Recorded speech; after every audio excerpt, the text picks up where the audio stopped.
हरिओम, जय श्री कृष्ण, जय योगेश्वर, राधे राधे। बंसीधरम तोत्रधरम नमामि मनोहरम मोहहरम च कृष्ण। मालाधरम धर्मधुरम धरञ्च पार्थस्य सारथ्यकरं च देवम् कर्तव्यदीक्षां च समत्वशिक्षां ज्ञानस्य भिक्षां शरणागतिं च ददाति गीता करुणाद्रभूता। कृष्णेन गीता जगतो हिताय, कृष्णेन गीता जगतो हिताय। श्रीमद् भगवद गीता जी और अध्याय 17वां, श्लोक 11वां। कल और परसों 2 दिन एक ही श्लोक पर चर्चा हुई। श्लोक था यातयामं गतरसं भूति पर्युषितं च यत् उच्छिष्टमपि जामेध्यं भोजनं तामसप्रियं। जो भोजन आधा पका है, उतर गया, माने बासी है, रस रहित है, दुर्गंध युक्त, झूठा है, जो बहुत ही अपवित्र मांसादी है, तो उस तामसी लोगों का ऐसा भोजन बहुत प्रिय है। 2 दिन उसकी चर्चा चली। अब भगवान कह रहे हैं कि पहले यजन पूजन और भोजन के द्वारा श्रद्धा बताई, उससे शास्त्र विधि का ज्ञान पूर्वक त्याग करने वालों की स्वाभाविक निष्ठा मान स्थिति और रुचि की तो पहचान हो गई। परंतु जो मनुष्य व्यापार, खेती और आदि जीविका के कार्य करते हैं अथवा शास्त्र विहित यज्ञ और शुभ कार्य करते हैं, उनकी स्वाभाविक रुचि की पहचान कैसे हो पाएगी? इसको बताने के लिए यज्ञ, तप और दान के 3 भेद वाले प्रकरण का आरंभ करते हैं। यज्ञ, तप और दान, उनके 3 भेद हैं। आइए शुरुआत करते हैं। अफलाकांक्षिभिर्यज्ञो विधिद्रष्टो य इज्यते यष्टव्यमेवेति मनः समाधाय स सात्विकः। अफलाकांक्षिभिर्यज्ञो विधिद्रष्टो य इज्यते यष्टव्यमेवेति मनः समाधाय स सात्विकः। यज्ञ करना ही यह कर्तव्य है।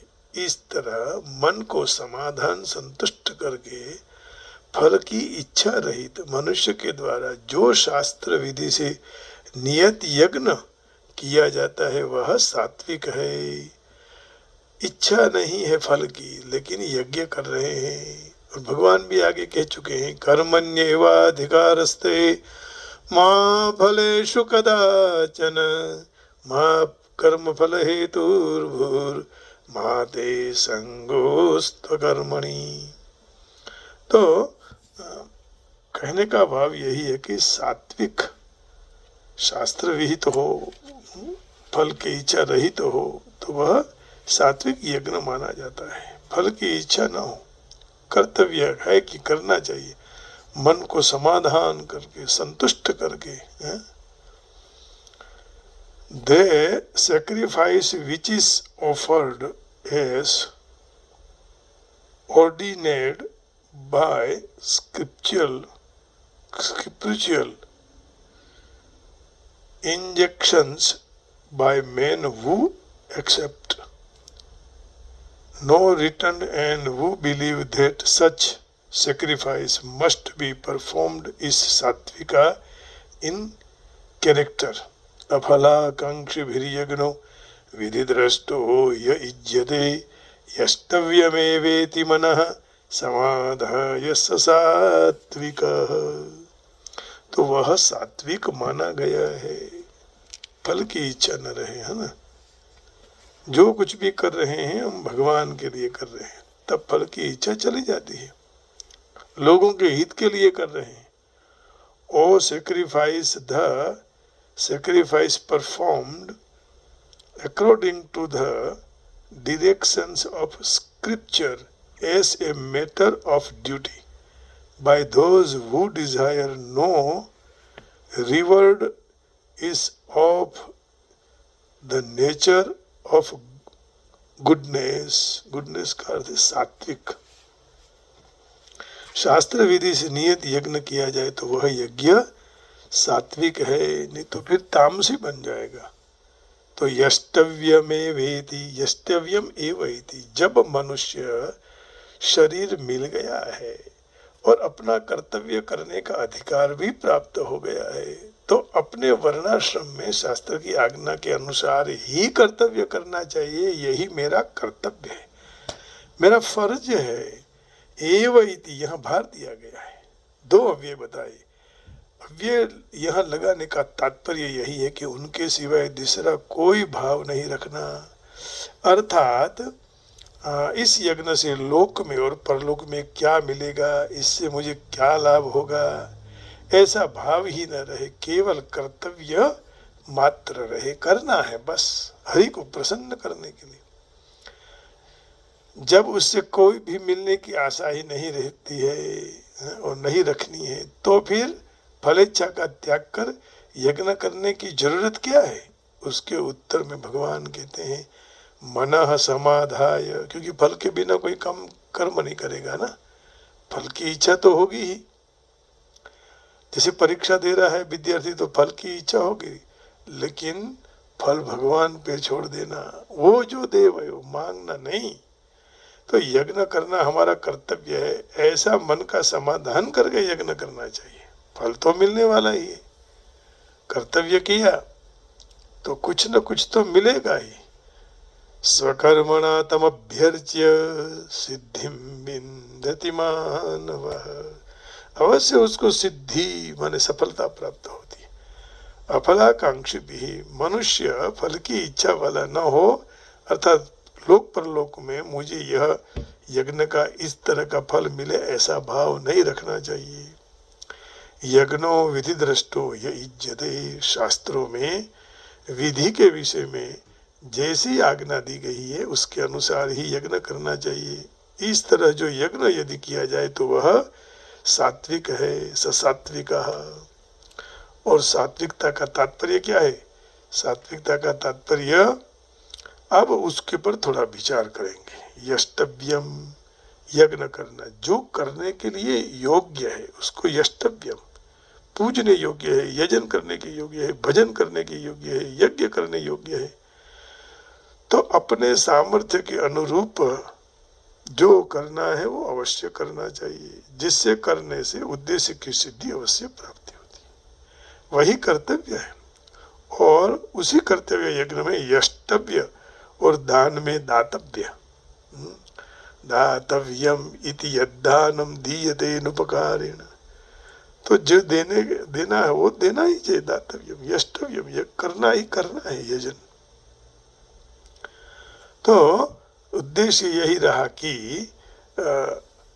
यज्ञ करना मात्र कर्तव्य है, ऐसा उद्देश्य रहता है, तब वह यज्ञ के साथ उनका संबंध फिर नहीं रहता है। परंतु जब कर्तव्य में वर्तमान में मान आदर सत्कार मिलता है, मृत्यु के बाद स्वर्ग और लोक मिलता है, फिर जन्म, दूसरे जन्म में धन आदि पदार्थ भी मिले, ऐसे प्रकार की यदि इच्छाएं होगी तो वह संबंध यज्ञ से जुड़ जाएगा। लेकिन मेरा कर्तव्य है, मुझे करना चाहिए, मैं, भगवान ने मुझे शरीर दिया है, तो यदि इच्छाएं होगी तो फिर वही आप उसी इच्छाओं से साथ जुड़ जाएंगे, तो यज्ञ के साथ जुड़ जाएंगे। इच्छाओं के साथ जुड़ जाएंगे, नहीं जुड़ेंगे तो यज्ञ के साथ भी जुड़ेंगे और भगवान के साथ भी जुड़ेंगे, दो लाभ होगा। तात्पर्य यही हुआ कि फल की इच्छा रखने से यज्ञ के साथ संबंध जुड़ जाता है, केवल कर्तव्य मात्र का पालन करने से उनके साथ संबंध नहीं रहता है, परंतु उनके साथ संबंध विच्छेद हो जाता है। और स्वार्थ और अभिमान न रहने से कर्ता की अहंता शुद्ध हो जाती है। इसमें एक बड़ी धार्मिक बाबत है और मार्मिक बाबत है कि कोई भी कर्म करने में कर्ता का कर्म के साथ संबंध तो रहता है, कर्म कर्ता से अलग नहीं होता, कर्म कर्ता का ही चित्र है, अर्थात जैसा करता वैसे कर्म होंगे। इसी अध्याय के तीसरे श्लोक में भगवान ने कहा यो यच्छ्रद्ध स एव सः, यो यच्छ्रद्ध स एव सः, जिसकी जैसी भावना उसी तरह का उसका कर्म होगा, जैसी स्थिति। सत्वानुरूपा सर्वस्य श्रद्धा भवति भारत, श्रद्धा मयोऽयं पुरुषो यो यच्छ्रद्ध स एव सः। हे भारत, सारे मनुष्यों की श्रद्धा उनके अंतःकरण के अनुरूप, माने उनके स्थिति के अनुरूप होती है, और यह पुरुष श्रद्धामय है। इसलिए जो भी जैसी श्रद्धा वाला है वैसा ही उनका स्वरूप, माने उसकी ऐसी ही निष्ठा, माने स्थिति है। तो स्थिति का आधार भी श्रद्धा पर, यो यत् श्रद्धा से एव सः, अर्थात जो जैसी श्रद्धा वाला है वैसे ही उसकी स्थिति, उसका स्वरूप होता है, और ऐसा ही श्रद्धा के अनुसार उससे कर्म होते हैं। तात्पर्य यही हुआ कि कर्ता का कर्म के साथ संबंध है, और कर्म के साथ संबंध होने से कर्ता को फिर बंधन होता है। केवल कर्तव्य मात्र समझकर कर्म करने से कर्ता का कर्म के साथ संबंध नहीं रहता है। मेरा कर्तव्य है, अर्थात कर्ता फिर मुक्त हो जाता है। केवल कर्तव्य मात्र समझकर कर्म करना, ये क्या, अपने लिए कुछ नहीं करना है, सामग्री के साथ मेरा कोई संबंध नहीं है, मेरा स्थल काल आदि के साथ भी संबंध नहीं है। केवल मनुष्य होने के संबंध से जो कर्तव्य प्राप्त हुआ है वो मुझे करना है। ऐसा भाव होने से कर्ता फलाकांक्षी नहीं बनेगा, और कर्मों के फल कर्ता को नहीं बांध देगा। अर्थात यज्ञ की क्रिया और यज्ञ के फल के साथ कर्ता का संबंध नहीं होगा। कायेन मनसा बुद्ध्या केवलैरिंद्रियैरपि, क्रिया और यज्ञ के फल के साथ कर्ता का संबंध नहीं होता। जब दूसरे के लिए करते हैं, या तो उद्देश्य है कि मेरा कर्तव्य है, मुझे करना चाहिए, तो उसके बाद फिर बंधन भी नहीं होता है ना। भगवान 5वें अध्याय के 11वें श्लोक में उसकी स्पष्टता कर रहे हैं।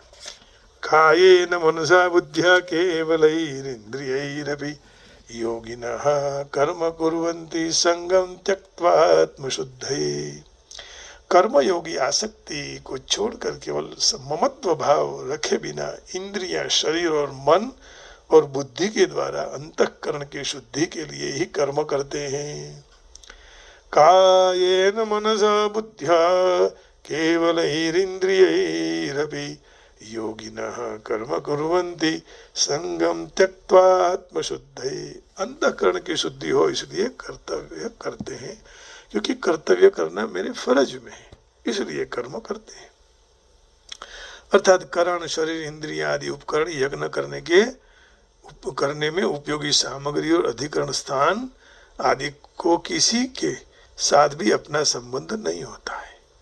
यज्ञ की क्रियाओं का आरंभ होता है और समाप्ति होती है, उसी तरह उसके फल का भी आरंभ और समाप्ति भी हो जाती है।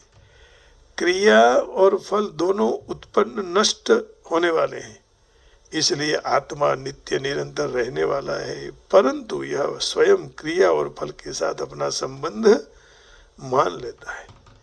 इस माने हुए संबंध को जहाँ तक नहीं छोड़ता वहाँ तक जन्म मरण के बंधन में पड़ा रहना पड़ता है।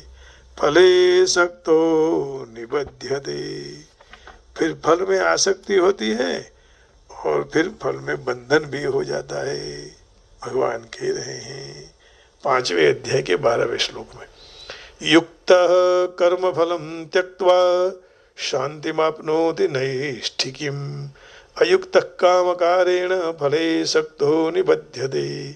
भगवान ने इस श्लोक में अन्वय और व्यतिरेक से कर्म योग के महिमा का वर्णन किया है।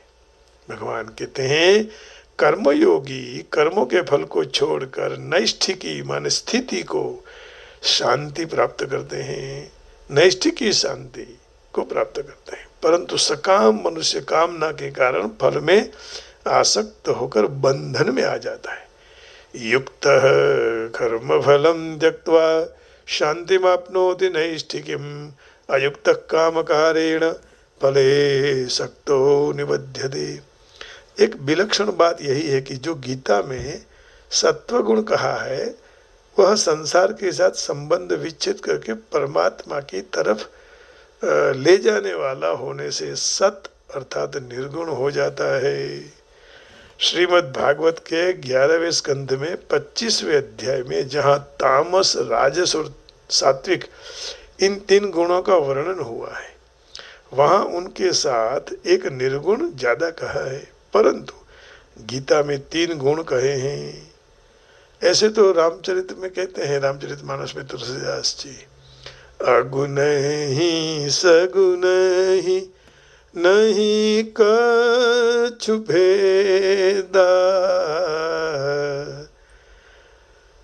देखो एक एक अलग अलग बात कहते हैं। जैसे सुखदेव जी महाराज निर्गुण से सगुण की ओर चले, यहाँ सगुण भी नहीं निर्गुण भी नहीं, दोनों बात कही। कभी कभी उन्होंने तुलसीदास जी ने सगुण का भी महत्व बताया, निर्गुण का भी, लेकिन सगुण को ज्यादा, स्वयं सामने भगवान खड़े हैं ना, तो एक चौपाई में उन्होंने ये भी कहा दिया कि अगुण ही सगुण ही अगुण ही नहीं कछु भेदा।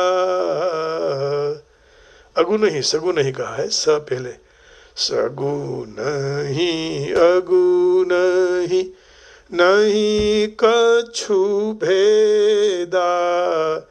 गावहीं मुनि पुराण बुध बेदा।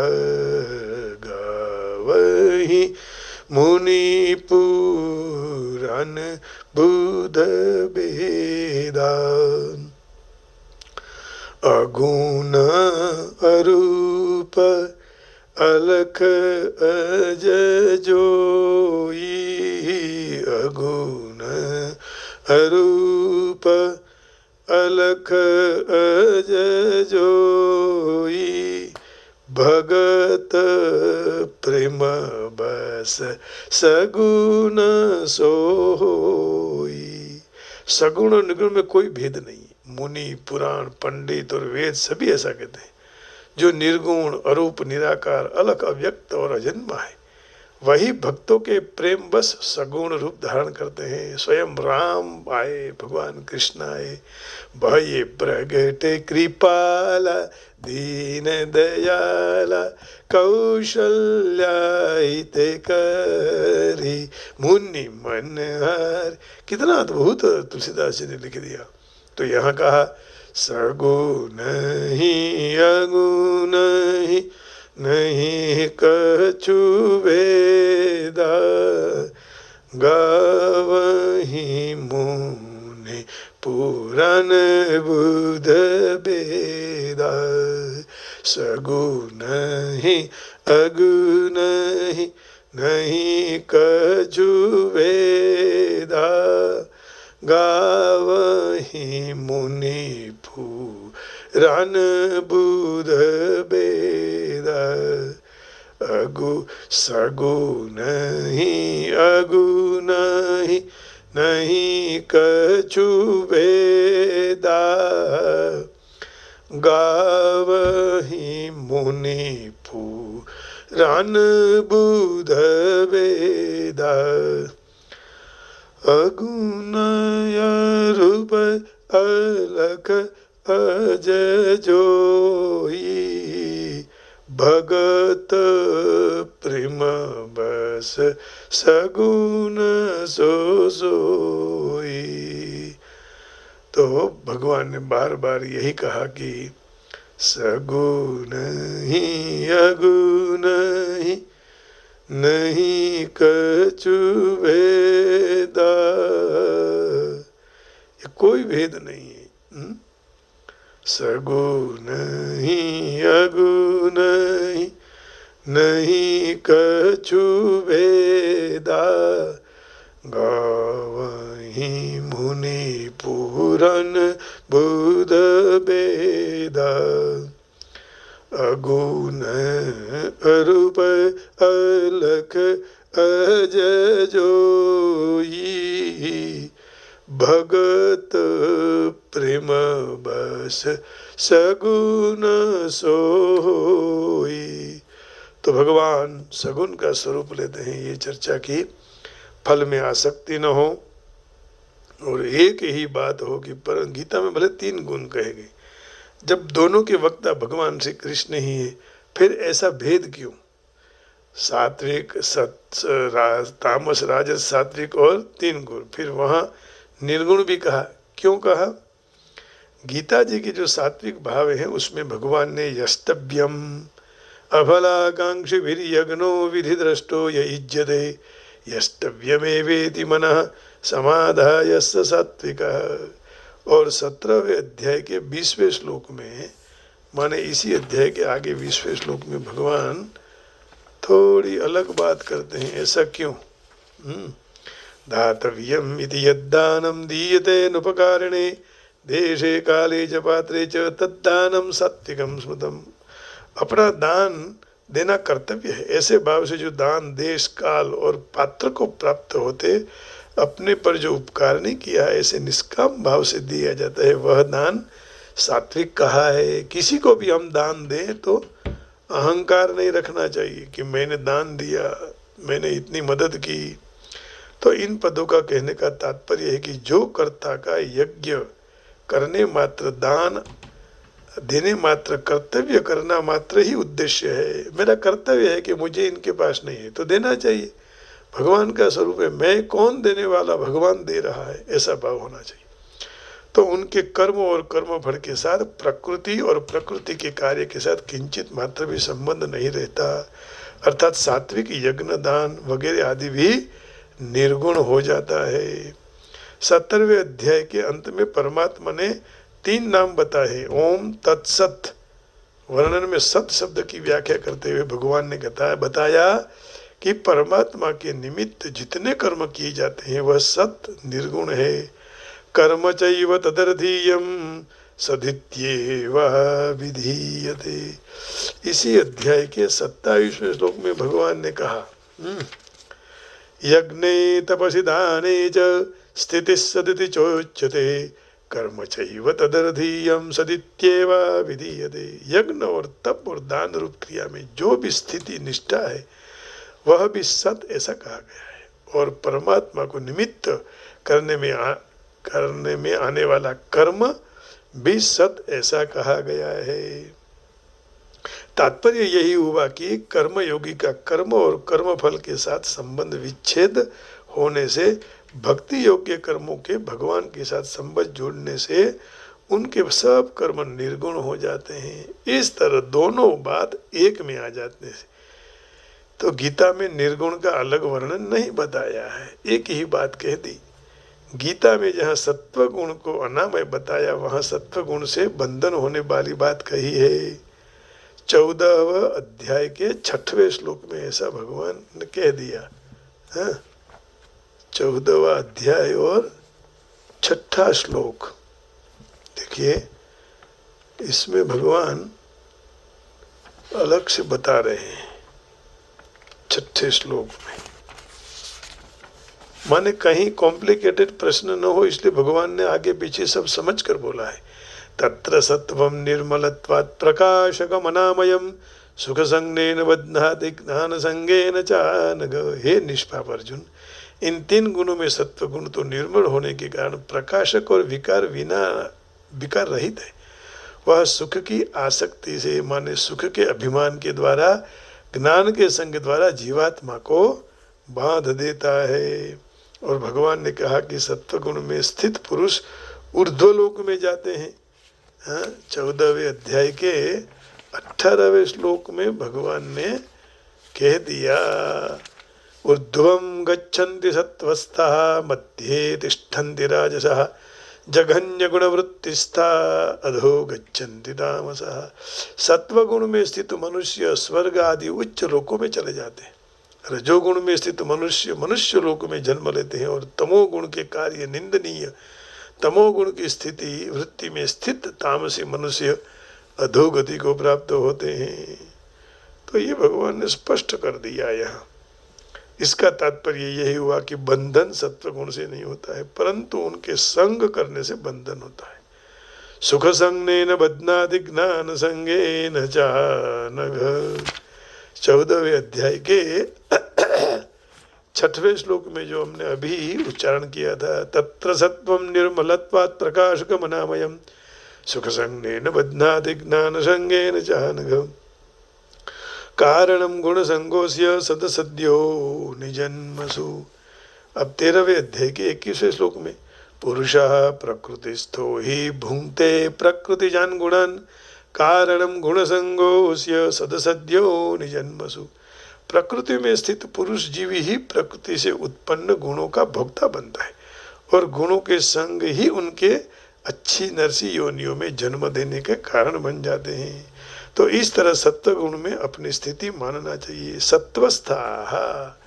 तो 14वें अध्याय के 18वें श्लोक में कहा ना, ऊर्ध्वं गच्छन्ति सत्वस्था मध्ये तिष्ठन्ति राजसः जघन्य गुण वृत्तिस्था अधो गच्छन्ति तामसः। तो ये भी बंधन कारक है। सत्व गुण में अपने को स्थिति मानना भी बंधन का कारण बन जाता है। तो यहाँ पूरी बात भगवान ने समझा दी। दैवी संपत्ति में भी इतने गुण हैं, वो सब सात्विक है, परंतु दैवी संपत्ति वाला तभी ही परमात्मा को प्राप्त होगा जब वह सत्व गुण से पर हो जाएगा। मैं सत्व गुणी हूँ ये निकालना है, अर्थात जब गुण के संग से सर्वथा रहित हो जाए। हाँ, निर्गुण होना पड़ेगा तब सब काम होगा। आइए प्रभुपाद जी इसके बारे में क्या कह रहे हैं। तो जो शास्त्रोक्त विधि के हिसाब कर्तव्य समझकर फल की आकांक्षा रखे बिना कोई भी काम करता है तो वह सात्विक है। सामान्यतः मन में कोई भी हेतु के द्वारा ही यज्ञ किया जाता है, जप तप पूजा पाठ मंदिर जाना, कुछ मिले हमें, लेकिन बिना फल ही इच्छा ही जाना चाहिए, करना चाहिए। यहाँ ऐसा कहा है कि ऐसी कोई इच्छा बिना ही यज्ञ करना चाहिए, कर्तव्य समझकर। जैसे मंदिरों में देवलों में किए हुए कर्मकांड सामान्यतः भौतिक लाभ की दृष्टि के लिए करते हैं, है ना, कि मैं पूजा करवाऊँ, सत्यनारायण की कथा कराऊँ, मुझे संतान हो। और फिर कभी कभी हम कहते हैं कि मुझे घर मिल जाए, मैं ये कराऊंगा, परंतु सत्व गुण वाले नहीं होते हैं। फिर मनुष्य को कर्तव्य समझकर मंदिर में देवड़ में जाना चाहिए और पूर्ण पुरुषोत्तम गुरुद्वारा में जाना चाहिए, जैन मंदिर हो तो वहाँ जाना चाहिए, कोई भी हो तो परमेश्वर को प्रणाम करके फल फूल और खाद्य पदार्थ अर्पण करना चाहिए। कोई भी भावना नहीं, मात्र ईश्वर पूजा के खातिर मंदिर जाना निरर्थक है, ऐसा मनुष्य विचारते हैं। परंतु आर्थिक लाभ के लिए पूजा करनी, ऐसी शास्त्र में कहीं भी बात नहीं कही है। श्री विग्रह को आदर देने के लिए मंदिर मुझे जाना चाहिए, भगवान का सम्मान करने के लिए जाना, तो मनुष्य सत्व गुणी होगा। और हर एक सभ्य मनुष्य का कर्तव्य है कि वह शास्त्र के आदर्श का पालन करे और पूर्ण परमेश्वर को नमस्कार करे। यही जीवन का अंतिम उद्देश्य होता है। इसलिए कहा, अफलाकांक्षी भी यज्ञो विधि दृष्टो युज्यते। कोई भी फल की आकांक्षा बिना ही भगवान से प्रणाम करना, भगवान के पास जाना और भगवान का संकीर्तन करते रहना। जब इसी रास्ते पर चलने लगेंगे तो हमारा जीवन फिर दिव्य हो जाएगा। और दिव्य करने के लिए भजन के सिवाय कोई रास्ता नहीं है। तो आइए हम आज भगवान से यही प्रार्थना करते हैं कि प्रभु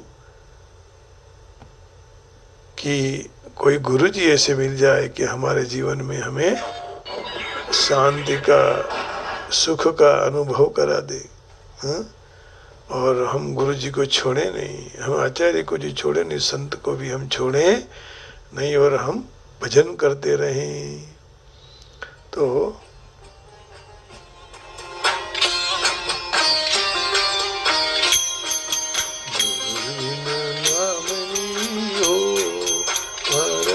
છે લોકમાં ગુરુજીના નામની હો માળા છે લોકમાં નારાયણના નામની હો માળા છે લોકમાં ગુરુજીના નામની હો માળા છે લોકમાં નારાયણ નામની હો માળા છે લોકમાં રાધે રાધે રાધે રાધે રાધે જોતું બોલાય નહીં ખોટું લેવાય નહીં જોતું બોલાય ખોટું લેવાય અવળું ચલાય નહીં હો માળા છે લોકમાં અવળું ચલાય નહીં હો માળા છે લોકમાં ગુરુજીના નામની હો માળા છે લોકમાં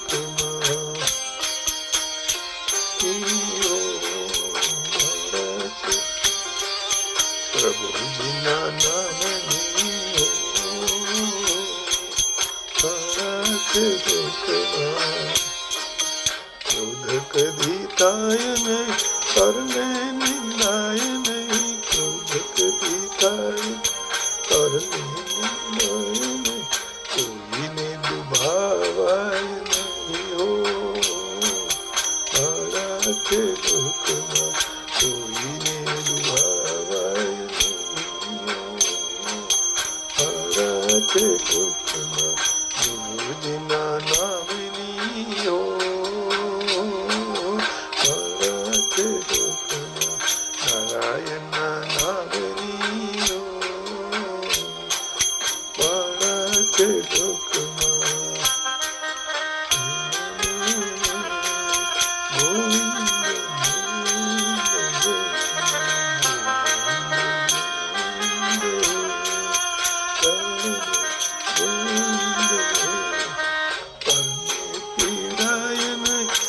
પદ ધરાય નહીં કર્મે પીડાય નહીં પદ ધરાય નહીં આપને પોષણ નહીં હો માળા છે લોકમાં આપને પોષાય નહીં હો માળા છે લોકમાં ગુરુજીના નામની હો માળા છે લોકમાં નારાયણના નામની હો માળા છે લોકમાં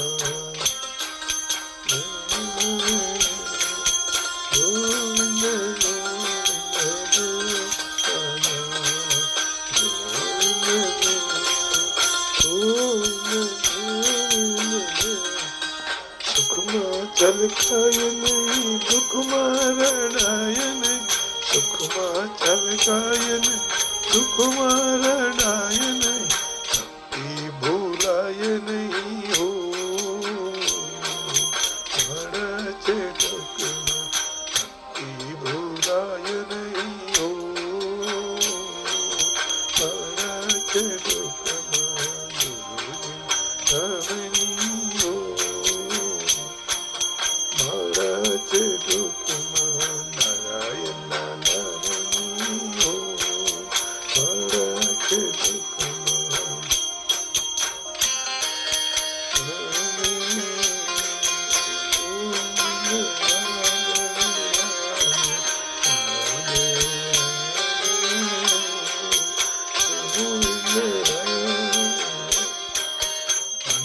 સંગ્રાય નહીં એકલા ખવાય નહીં સંગ્રાય નહીં એકલા ખવાય નહીં ધીદર કાય નહીં હો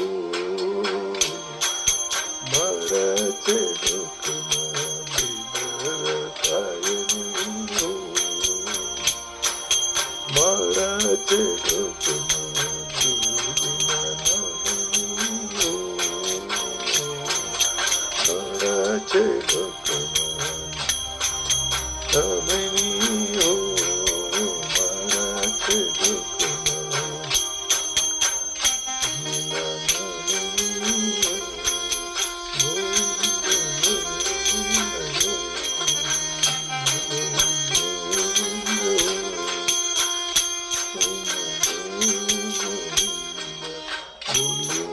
बदलाय नहीं ते कने तजाय नहीं, दोनों बदलाय ते कने तजाय, मानो लजवाय नहीं हो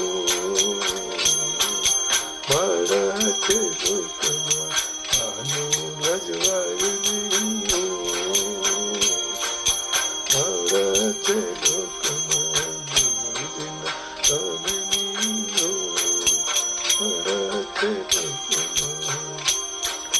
नारायण नामनी हो मराठे लोकमा,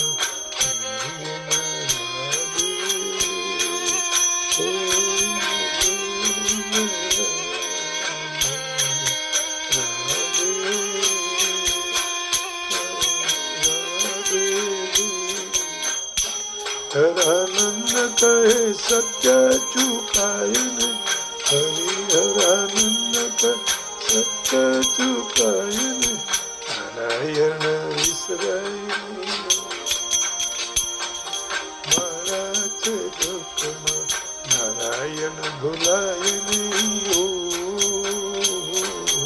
मारा छे लोकमा, गुरुविना नाम नहीं हो मारा छे लोकमा, नारायण नाम नहीं हो मारा छे लोकमा, नारायण नाम नहीं हो मारा छे लोकमा।